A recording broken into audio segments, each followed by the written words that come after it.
Salam, hər vaxtınız xeyir olsun, hörmətli izləyicilər. Hər birinizi xoş gördük. Növbəti dərsimizə başlayıram. Onu da deyim ki, hörmətli Şərqiyə xanım, şərh yazmaq məcbur deyil. Narahat olmağına dəyməz.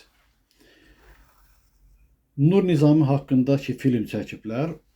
Orada Şah Alparslan şairə bir kənd bağışlayır. Yəni bu olmuş bir işdir və filmdə də sual edir ki, kənd xoşunuza gəldimi? Nur Nizami də düha idi. Nə hə, nə yox deyir. Qayıdır ki, bu şahın şairə olan diqqətidir. İndi bu şərhlər də düzdür, müəyyən qədər lazımdır. Müxtəlif fikirlər var ki, onun izahına ehtiyac duyulur və sizlər də yazırsınız, mənim də borcumdur ki, ona cavab verin. O ki qaldı mismarın Naleşnika vurulmasına, o evi biz yeni almışdıq. Eyni zamanda da elə köhnə evlərdəndir, hündür evlərdəndir, naleşnikləri var idi. Sadəcə mən şəkil vuracaqdım ora. Onu naleşnika vura bilməzdim və naqillərin hardan getdiyini də bilmirdim. Bu baxımdan da belə bir hadisə baş verdi. Onu söyləməkdə əsas məqsədim bilirsiniz nə idi? Bundan əvvəlki çıxışda unutdum tam mənasıyla onu deməyə. Bu çox vacib söhbətdir və ali məqamın bir analoqudur sanki. Mən indi söyləyəcəm, bir daha sizə aydınlıq gətirəcək. Yəni fikirləriniz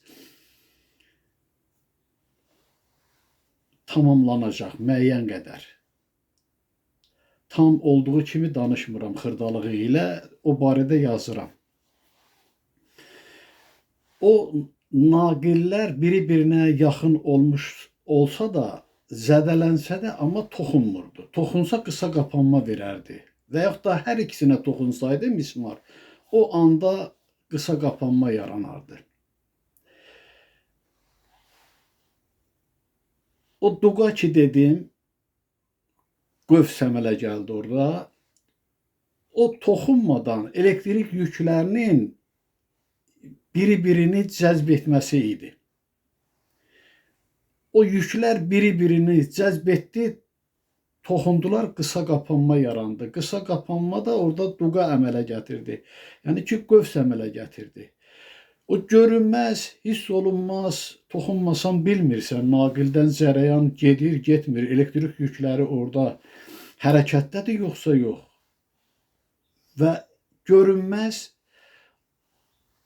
qeyri-maddi kimi başa düşülən o elektrik yükləri qığılcımlar əmələ gətirdi. Olmayandan olan yarandı və o güllə kimi deyirəm çıxırdı, o qığılcımlar idi. Şimşək, ildırım barədə də söhbət etdim. Orada da müsbət, mənfi, yəni fərqli yüklər biri-biri ilə bax belə təmas yaradaraq ildırım əmələ gətirdilər. O ildırım da böyük təsir gücünə malikdir. Həm yandırıcıdır, həm də bir təzyiq kimi deyim və yaxud da ki, ümumiləşmiş bir güc kimi öz təsirini göstərir. YouTube-da yəqin ki, müşahidə edibsiniz, görübsünüz belə bir şey. Ağacı yuxarıdan aşağıya doğru iki bölür. Yəni, görünməyən, bilinməyən, olmayan kimi başa düşdüyümüz o mənfi, müsbət yüklər ki var, o ildırımı əmələ gətirdi. Bu da ali məqamın, ali məqamdakı yaranışın bir analoji misalıdır, oxşarıdır. Mən o barədə sizə ətraflı söhbət edəcəm mütləq. Ki, nə deməkdir bu? Həyatımızda törənənləri görürük, bilirik və eyni zamanda da yaranış bizə məlumdur. Öyrəndiyimizə görə, müşahidə etdiyimizə görə ki, insan bəşər övladı olaraq necə yaranır? Ümumilikdə o prosesi bilirik. Amma ali məqamda baş verən prosesləri, yaranışı, doğuluşu, həyata gəlməyi mən sizlərə deyirəm.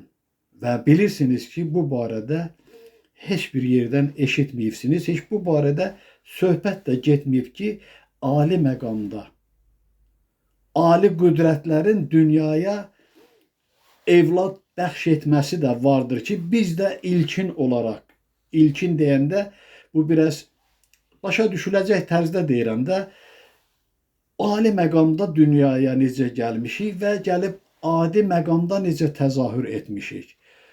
Bunları söyləyəcəm, əlaqəsini də izahlandıracağım ki, bir-birindən ayrılmazdır. Sadəcə bu proses biri-birinin eynidir, əksidir, əsasıdır. Bu barədə yazıram, qeyd edirəm. Biraz vaxtımdan qabaq söylədim ki, Ayda xanım və bununla maraqlı olanlar da intizarda qalmasınlar. Hələ ki, bunu dedim. İndi isə istəyirəm Etibar bəyə fikir bildirəm. Yəni, deyir, ruh barədə müəyyən qədər məlumat verim. Mən bir olanı söyləyəcəm sizə, hansı ki, 3 illik fəaliyyətim ki var idi, deyirəm, insanlar görüşümə gəlirdi, mənimlə mükalimə edirdilər və yaxud da ki, bilmək istədiklərini soruşurdular. Belə bir proses getdi. Bu barədə məlumat vardır da, danışmışam. Gənclərlə də məşğul olurdum. Onlara demək olar ki, bir çox fənlərdən də dərs keçirdim.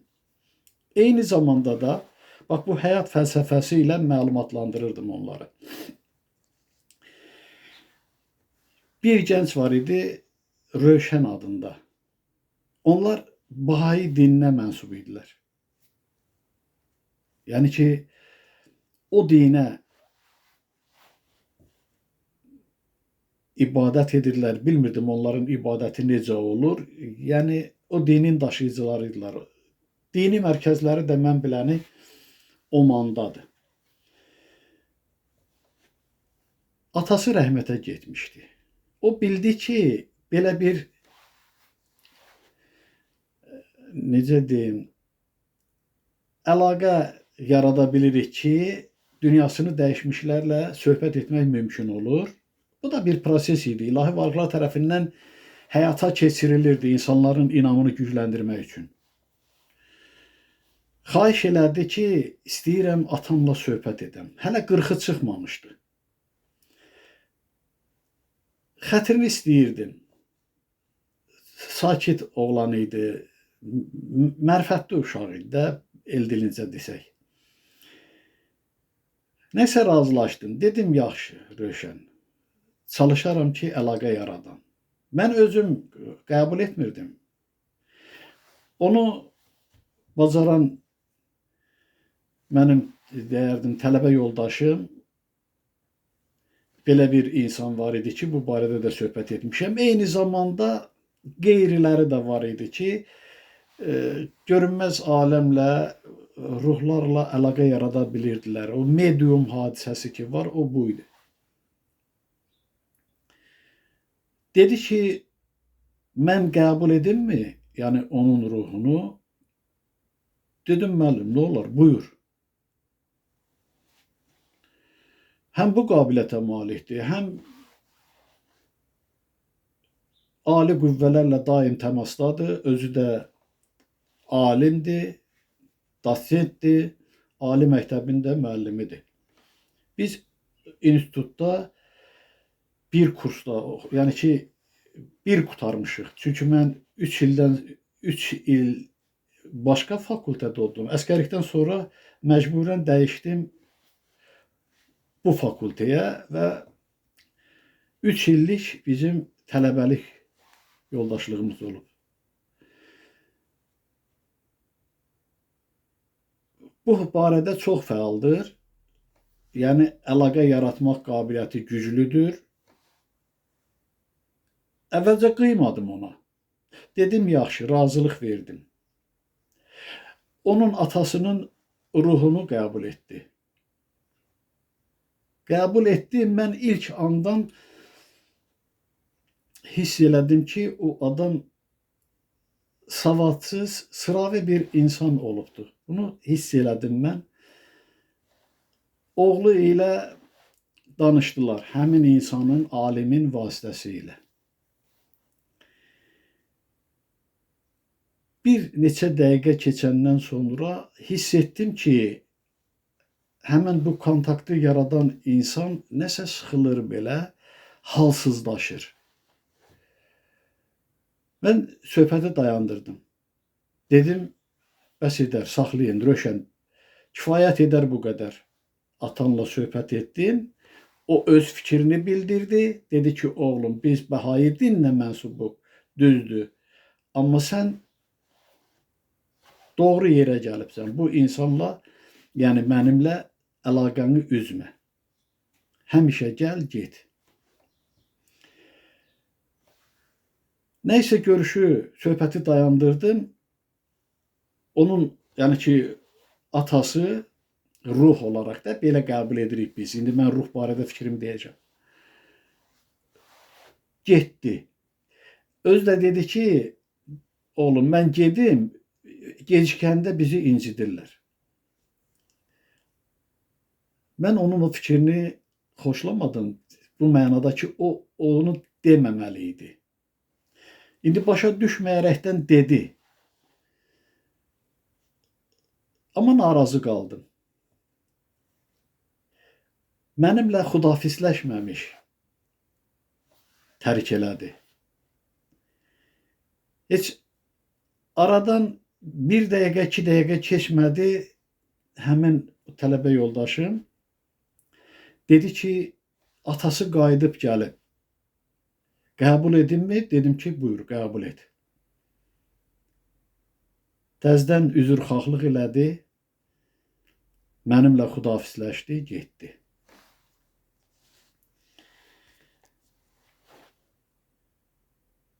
Biz ruh barədə fikir söyləyəndə və yaxud da ki, o dünya haqqında danışanda bir qəribəlik yaranır. Yəni, tam mənası ilə başa düşmədiyimizdən olanı mənimsəyə bilmirik və yaxud da ki, elə təsəvvürümüzdə nə yaranır, onunla da kifayətlənirik ki, ruhlar aləmi vardır. Həmin dünyasını dəyişən insanlar, o cümlədən elə Röşənin atası da, dünya görüşünə görə, ağlına görə, bu həyatdakı tutduğu mövqeyə görə, ömür müddətində nəyə nail olubsa, olmayıbsa, buna görə onları təyin edirlər. Sanki mənim təsəvvürümdə belə yarandı ki, ali qüvvələr tərəfindən nəzarətdə saxlanılırlar qanunla və zamanı gələndə onları lazımı yerə yönləndirirlər. O həyatda, növbəti həyatda dünyaya gəlmək üçün. Bunu da belə başa düşək. Biz özümüz belə fiziki bədənə sahib olaraq ruhlar toplusuyuq. Bu, maddi həyatda, ali məqamda isə nurlar cəmi olur, toplusu olur. Və hər anda biz miqdarsız deyirəm də, sonsuz sayda deyilir əsasən. Ruh alıb, ruh veririk. Ruhlardan cəmlənmişik və belə də inkişaf edirik. Müəyyən su kütləsi damlalardan ibarətdir. damlalardan yaranıb. Və yaxud da ki, hər dəfə deyirəm bunu, ən böyük rəqəm belə vahidlər toplusudur, vahidlər cəmidir. Zaman müddəti saniyələr cəmidir, ən kiçiyini götürürəndə biz qəbul etdiyimiz miqdarca. Belə hesab eləyin ki, bir qab sudur, onu birdən-birə də tökmək olar, əndərmək deyirik də, əndərə bilərik, o tökülər. Onu süzə də bilərik, nazik şırımla az-az. Və yaxud da ki, elə qurğular da var da, damcı ilə suvarma üsulu var. Damcılar şəklində də ayıra bilərik. Hər hansı bir qabda qoyarıq, o müəyyən zaman müddətində buxarlana da bilər. İnsan varlığı da belədir. Biz o barədə məlumatsızıq. Yəni, az-az o ruhi varlığımızı tərk etmədə var. Birdən-birə də elə bil ki, hər hansı bir prosesə qoşulma var. O suyun misalı kimi varlığımız da bax belə bir-birindən uzaqlaşa bilər, ayrıla bilər. Cismi bədən torpağa qoyulur. Onun hər bir zərrəciyinin ruhu, şuuru vardır. Bu öz yerində. İki mövcud varlığımızdır da. Biri qeyri-maddi kimi qəbul olunan ruhumuzdur, biri görünən cismimizdir, hansı ki, belə fəaliyyətdəyik. O su və buxarı biri-birinin eyni olan kimi bizim varlığımız, cismimiz də ruhumuzla belə fərqlənir. Cismimiz, dediyim kimi, ruhlar yığımıdır, ruhlar cəmidir. Ruhumuz da özlüyündə ruhlar cəmidir və bizdən ayrılan zaman o ruhları nəzarətdə saxlayan qüvvələr ki var, onlar növbəti prosesə qədər saxlanılır, nəzarətdə olurlar, tam ixtiyarda olmurlar. Elə ki, zamanı gəldi, növbəti məkana, məqama köçmək üçün icazə verilir və o körpənin qəbul etdiyi qədər o köçürülür həmin körpəyə və tam köçürülənə qədər o miqdarca müəyyən vaxt keçir. Növbəti həyatda doğulan uşağa köçürülür o. Bizlər də bir bəşər övladı kimi bu dünyada o cür ruhları qəbul etmişik. O enerjini saxlamaq gücümüz, qəbul etmək gücümüz nə qədərdirsə də, o qədər bizə o enerji, ruh olaraq ötürülübdür. Bu dünyadakılar üçün o dünyadakılar ruhi olaraq qəbul edilir. O dünyadakılar üçün bizlər ruhi olaraq qəbul edilirik. Ancaq hər bir mövcudluqda biz maddi olaraq özümüzü hiss edirik, qəbul edirik. Eyni zamanda da bizim enerji mənbəyimiz olan ruhumuz olur. O dünyada da, bu dünyada da. Və beləliklə də ruh olan varlığımız, ikinci mövcud varlığımız enerji mənbəyidir, enerji daşıyıcısıdır. Bütün proseslərin hamısını biz ağlımıza tam sığışdıra bilmərik axı. Gərək bizim şuur dairəmiz zaman-zaman genişlənsin və genişlənir də. Kim inkişaf yolundadırsa, o fikirləri qəbul edə bilək. Birdən-birə hamısını demək olmur. Hansı ki, görürsünüz, mən indi ali məqam üçün söhbət edəcəm və nigarançılıq olmasın deyə bir balaca o barədə izahat verdim. Davamlı olaraq yazıram, damla-damla yazıram. qram-qram yazıram ki boşa düşülsün.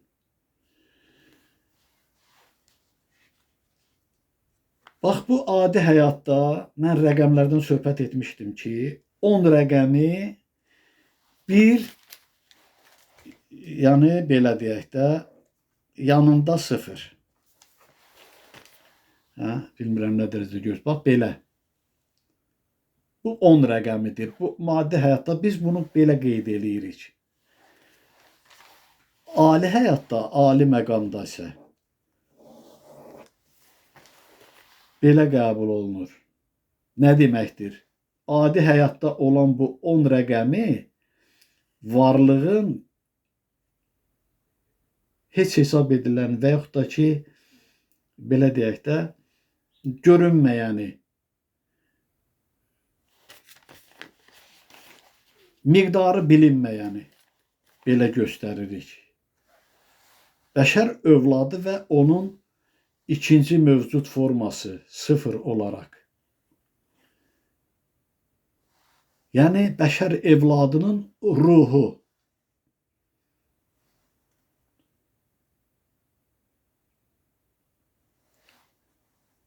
Bunu necə deyim sizə, tam başa düşülsün. 0 kəmiyyət deyil. Həmişə bu barədə demişəm. Kimə desən ki, 0 ədəd mənə nəsə ver, o deyir ki, 0 ədəd nə qədər verim, o heç daxı. Amma hər hansı bir rəqəmi yanına qoyulanda mislini 10 qədər artırır. Bizim də görünməz varlığımız ruhumuzdur ki, görünənin görünməyəni. Bu, bizə güc verən, təb verən enerji mənbəyidir. Hansı ki, mənəvi dəyərlərimiz ki var və yaxud da ki, müəyyən xasiyyət xüsusiyyətlərimiz ki var, o görünməyəndir. Biz onu toxunmaqla hiss etmirik, amma qəbul etmişik. O da nədir? Bizim əzmimizdir, iradəmizdir, ləyaqətimizdir, qeyrətimizdir, namusumuzdur. Nə ki, görünməyən, bilinməyən, amma qəbul edilən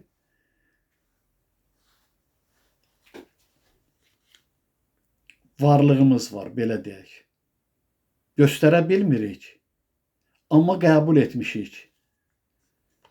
Ləyaqətdir, qeyrətdir və yaxud da ki, o mənəvi dəyərlərin hamısını sadalamaq olar. Müsbət, mənfi olaraq. Cəhd eləməkdir, əzmdir. O, bizə o 0 rəqəmə güc verdiyi kimi, özü olmadığı halda, olmayan o dəyərlər ki var, bizə güc verir, təb verir. O bizim ruhumuzdur. Yəni, görünməyən görünənə bir dayaqdır. İkinci mövcud formamızdır. Hiss etmirik, görmürük, amma qəbul edirik. Ali məqamda isə olanın nur əhatəsidir. Bax, bu da 10 rəqəmidir. Ali məqamda belə də qəbul olunur. Ruhlu insan, bəşər evladı kimi adam, nurlu insan, aliləşmiş insan, nur əhatəsində. O nur da, dediyim kimi, bizlərə dəyər verəndir, bizləri güclü edəndir, təb verəndir, kömək olandır, ali və adi mərhələlərdə. Ruhu belə də qəbul edin. Ala qaranlıqdır. Uzaqdan bir nəfər gəlir. Siz onun suliyyətini görürsünüz. Kim olduğunu bilmirsiniz. Məlum deyil.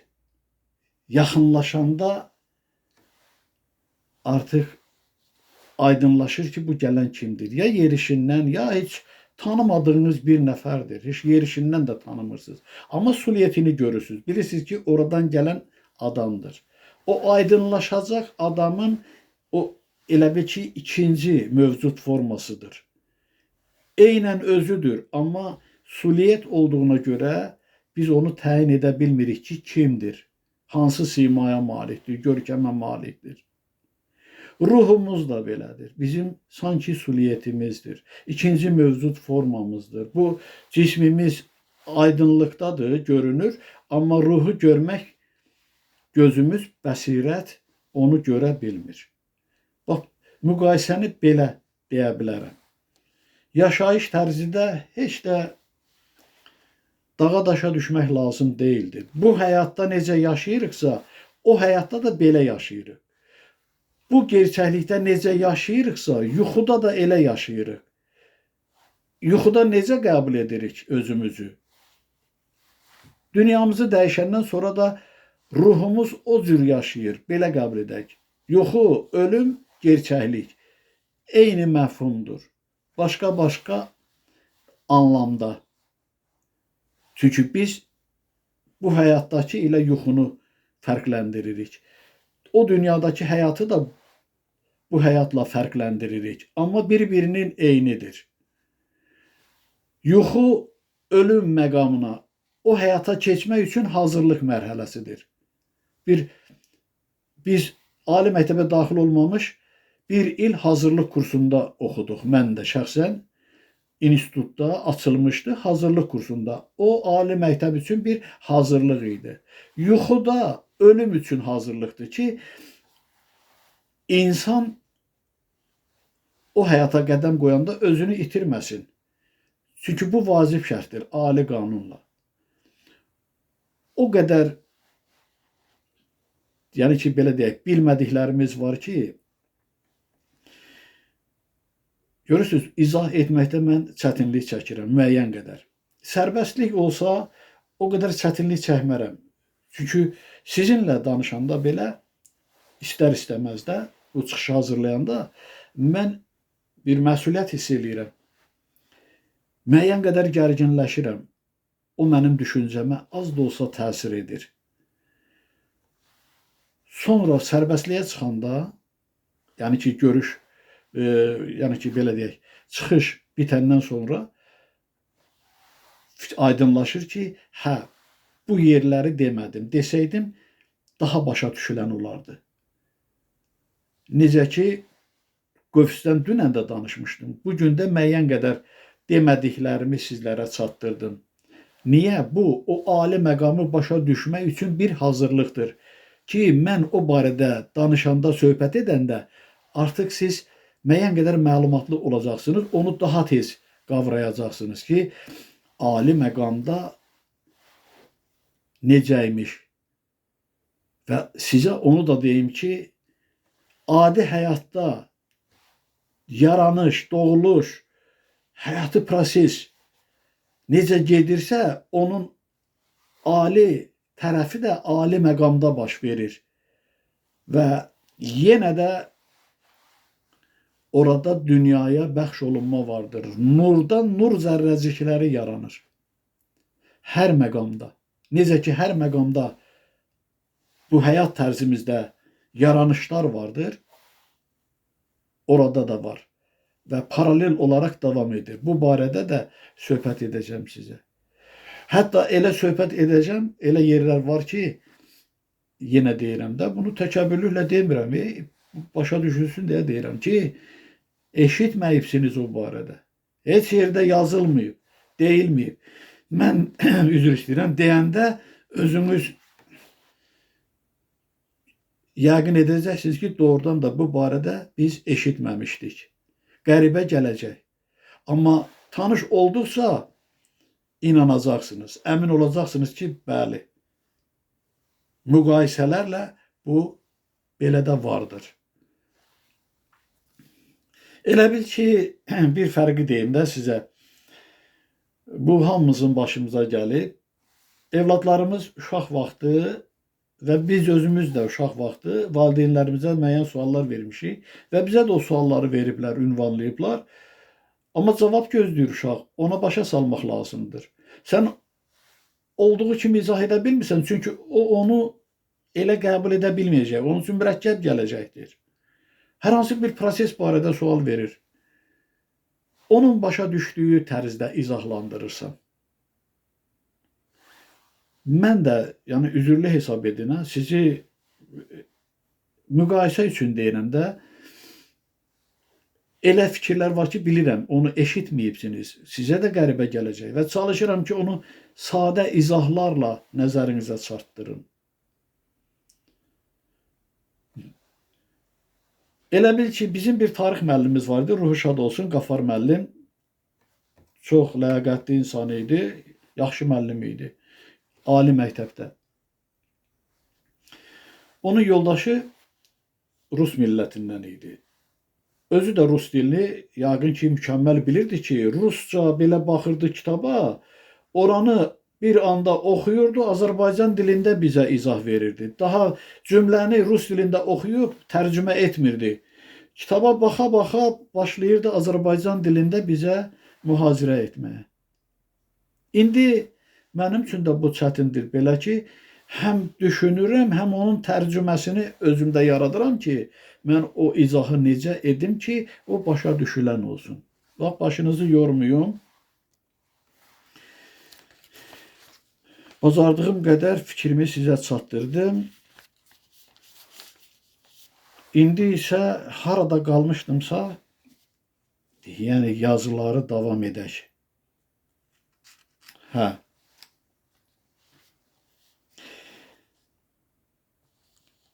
Burada belə bir cümlə oxudum, amma ona izah vermədim. Güzəştli zamandan danışdım. Yəni, nə qədər ki, insan körpədir, ona güzəştlər olunur. Gəncliyində də güzəştlər olunur, müəyyən qədər. Tam yox. Çünki artıq məsuliyyət daşıyır o, yetkinliyinə görə. Güzəştli zamanını yaşadıktan sonra məsuliyyət yükünü daşıyacaq ömrü başlayır hər bir insanın.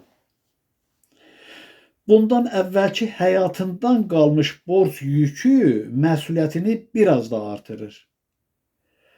Və bu barədə söhbət etmişəm. Biz təkcə bu müvəqqəti hesab etdiyimiz həyatda yaşamırıq ki, əbədi yaşarıq. Və bundan əvvəlki ömrümüzü yaşamışıq. Sadəcə bizim yaddaş hüceyrələrimiz, hansı ki, o məqamları toplayıb, özündə elə bir cəmləşdirib, qapandığına görə keçmiş həyatımızdan xəbərimiz olmur. Çox tək-tək insanlarda bəzən belə nadir hallar olur ki, kiminsə yaddaş hüceyrəsi müəyyən qədər oyaq olur və o əvvəlki ömründən xəbər verir ki, mən əvvəlki həyatımda filan kəs olmuşam. Ondan qalan bizim borc yüklərimiz var ki, ölüb bu dünyaya qədəm qoymuşuq. Orada ölüb burada olmuşuq. Anadan doğulmuşuq. Tam ödəyə bilməmişik borclarımızı, mənəvi borclarımızı. Və eləcə də o yükü, qalan yükü də bu həyatımızda daşıyırıq. O borc yükünü mütləq ödəməliyik. Nə vaxta qədər? Axirət zamanına qədər. Yekun axirət zamanıdır. Ona görə deyilir ki, insanlar hesabat verəcək. Və çalışmalıyıq ki, bizim borc yükümüz qalmasın. O məsuliyyət yüküdür. Məsuliyyət daşıyırıq o borclarımıza görə. Dövrü təkrarlıqla yaşanan bu əbədi həyatda mənəvi borclarını ödəməyən kimsə Allaha qovuşa bilməz. Bu baxımdan da söhbət etmişəm. Təcrid olunma olacaq. Kimlər ki, haqqa, ədalətə və yaxud da qanuna xidmət etməyib, onlar mütləq o borcu ödəməlidirlər. İslah olunmalıdırlar. İnsanlığa qayıtmalıdırlar. Yox, əgər ödəmirlərsə, daha mürəkkəb bir proseslə üzləşirlər. Və o mürəkkəb həyat tərzində də çox çətinliklərlə üzləşirlər, əzablar çəkirlər, cəhənnəm əzabına düçar olurlar. Nəhayətdə sıxılma ilə oyanış baş verəndə artıq onlara köməklik olunur. Bu bağışlanma prosesidir ki, bəli, bu insanda oyanış baş verdi və o yenidən həyat axarına qoşulmalıdır. Və beləliklə də o bütün borclarını ödəyəndən sonra əminamanlığa çıxır. Zaman-zaman da inkişaf mərhələləri ilə gələcəyə doğru gedir. Gələcəyə doğru gedəndə də nurlanır zaman-zaman. Gücü artır, ağlı artır, mənəviyyatı təmizlənir və nəhayətdə nur olaraq ali məqama qədəm qoyur. Haqq dərgahına və Allahımıza qovuşma deməkdir bu. Allahımıza qovuşur. Allahın varlığından nur zərrəciyi olaraq hər bir insanda yenidən nura qovuşmaq cəhdi, əzmi sirlənir. Allahımızın varlığında olanda bu istək bizdə kök atır və elə ki ayrılıb mərhələlər keçirik, tənəzzülə uğrayırıq, gəlib bu məqama çatırıq. Amma hər zaman bizi bu yolla getməyə vadar edən Allahımızın istəyidir ki, onun doğmaları, əzizləri bu həyat yolunu keçib özünə qayıtsın. Hələ bu barədə də tam danışmıram mən. Geniş izahlara ehtiyacı vardır.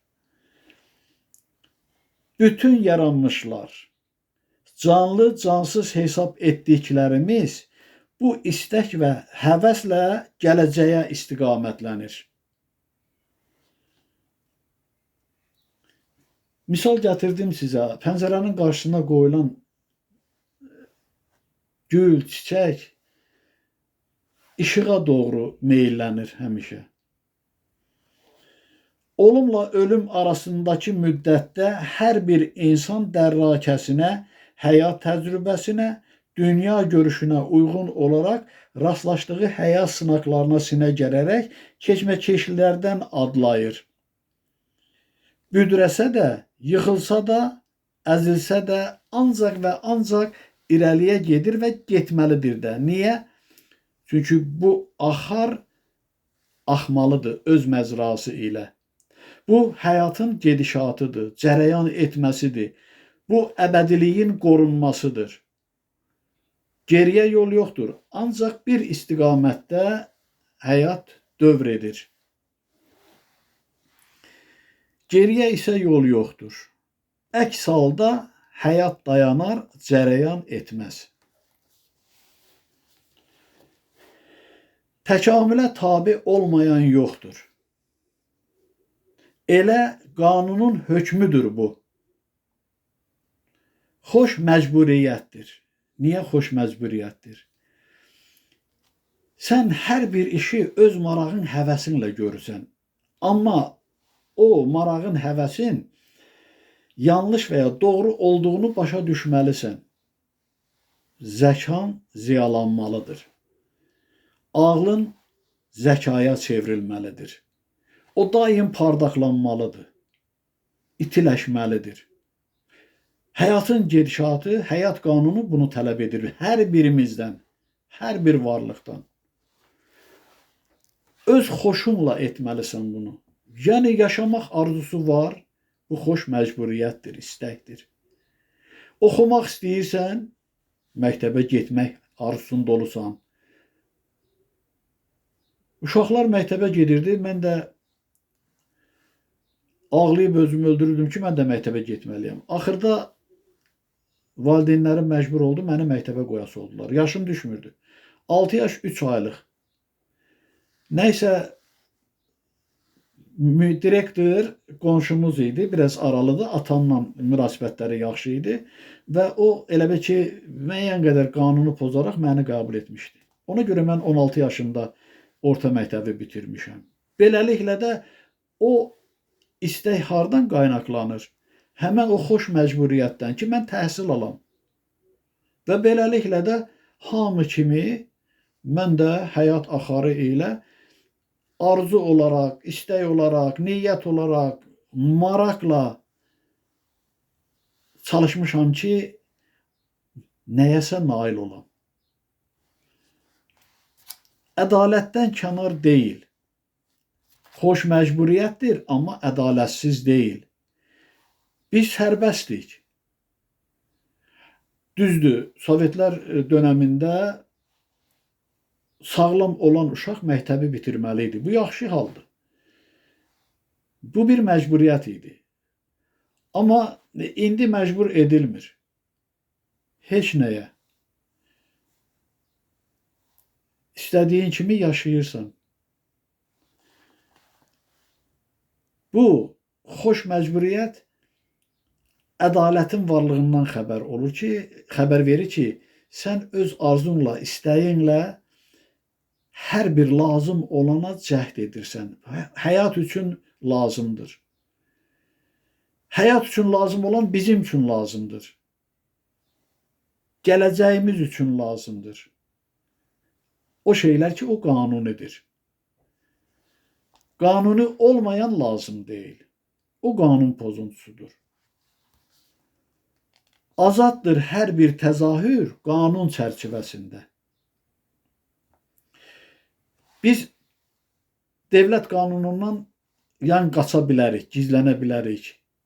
Yəni bu mənada ki, bilinənə qədər, yəni ki, özümüzü qoruyarıq da, belə deyək. El qanununu saymayanlar var, ona da əks gedə bilər insan, gedir.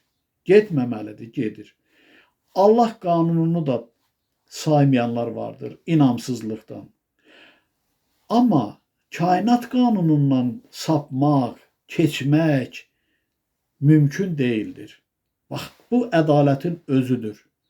Ona görə biz hesabat verəcəyik. Ki, nə etmişik, necə yaşamışıq, bu yaşayışa necə tövbə vermişik, xidmət göstərmişik. Çünki bu bizim qəbul olunan borcumuzdur, mənəvi borcumuzdur. Hər bir varlıq bu borc qarşısında cavabdehdir. Və Allahımız da qüdrət sahibi olduğu halda özünə borc bilir ki, bizləri yaşadır və gələcəyə hazırlayır. Ona görə bu qədər narahatlar və axtarışlar edirlər, seçimlər edirlər ki, bizlər insanlığımızı bərpa edək və öz səadətimizi də özümüz quraq.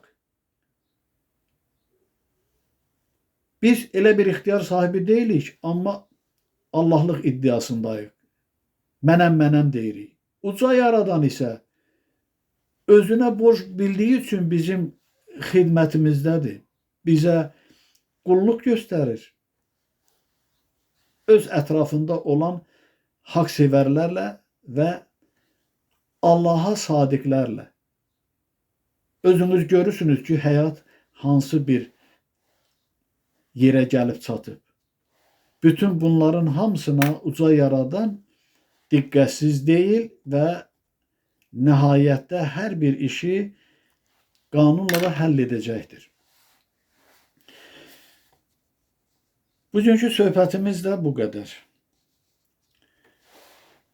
Bir daha sağ olun. Allah hamınızdan razı olsun.